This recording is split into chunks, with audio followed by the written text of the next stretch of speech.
Is your name, or what can I call you? Okay. Melanie. Melanie, you were here. I mean, you've been watching what's going on. What can you say? I can say that I'm deeply saddened, but at the same time, I get it. There's a lot of anger that's turning into rage, and people don't know how to channel the energy because anger is a strongly negative emotion. We have a lot of youth who are seeing what's happening. There is no explanation. They don't know what else to do. They've seen people riot. They've seen peaceful protests. We don't know what else to do. Why do you think some people are turning towards the not peaceful protests instead of the peaceful ones? It's the lack of options. We don't have very much support from our community, and as well as our boys in blue do their job. I feel the need to say that because they catch a lot of shit from people. They do their job and they do it well. We do have those few that take their position in vain, and when things like this happen, it upsets people. Melanie, how old are you? I'm 25. And what do you do? I'm a chef. You're a chef. Did you study? Are you studying? Are you going to college? I've graduated twice. You've graduated twice. I went to school in New York. I went to school in LA, and I came back to the city I'm from. Okay. What do you think? The youth situations like here in Baltimore, like for young people, is there high unemployment? Do you think that is I don't even know if unemployment has to do with it because these are high school kids. Okay. They're not looking for jobs yet. But I mean, you see the economy is clearly affected here with boarded up houses, and where we are is sort of a depressed area. What do you think about that?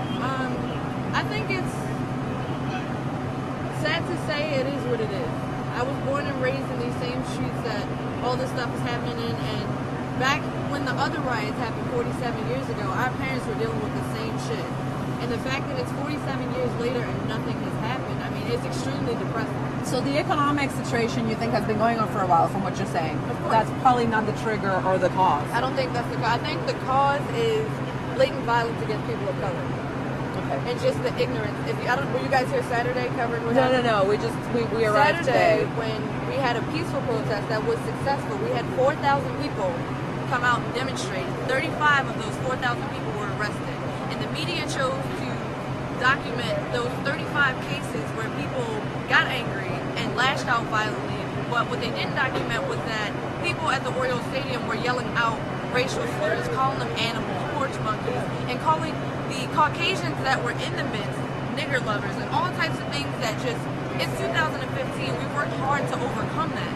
So for that to happen, and for the reaction that happened to have happened, it doesn't justify it, but it needs to be said as well that it's not one-sided. It's not just black people getting angry, coming out, setting shit on fire, fighting people. This is fuel. They're inciting this, and there is no responsibility for the other side of it. So you think the agitators are basically moved by that kind of, it's the racist issue in the end?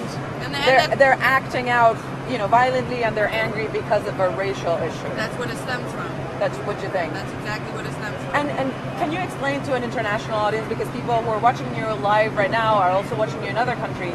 I mean, I guess a lot of people got a feeling that had been the racial issue in America was, a lot better, having a black president, for example, in office, and, It was better, for sure. I won't take anything away from that. Having Barack Obama in office opened up tons of jobs. It provided housing. It provided more education. Like, in just a few short months, college education on a community level will be free. We never had that. So there's a lot of positivity that came from having an African-American president in office in America. But so why are we seeing these instances of, because we have people in office who don't even respect our president. We have people that will disrespect an African-American man who is responsible for this entire nation. Why would they respect us? They don't have to respect the man that leads them. Why would they respect us? And there is no accountability.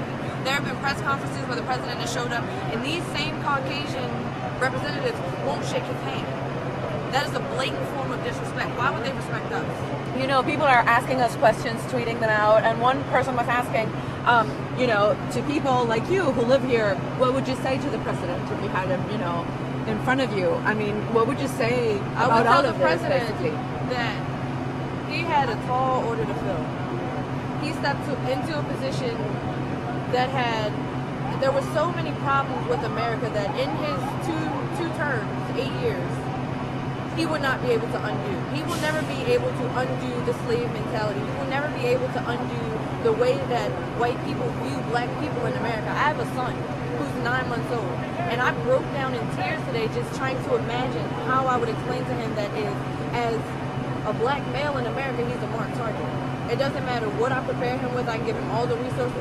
He can go to the finest institution. At that institution, his teachers will still call him a nigger. I went to a prestigious Caucasian American Institute in Rochester, New York, and I dealt with the same thing. And this is 2012. We're years beyond slavery. We're years beyond the riots. We're years beyond Martin Luther King. And this stuff is still alive.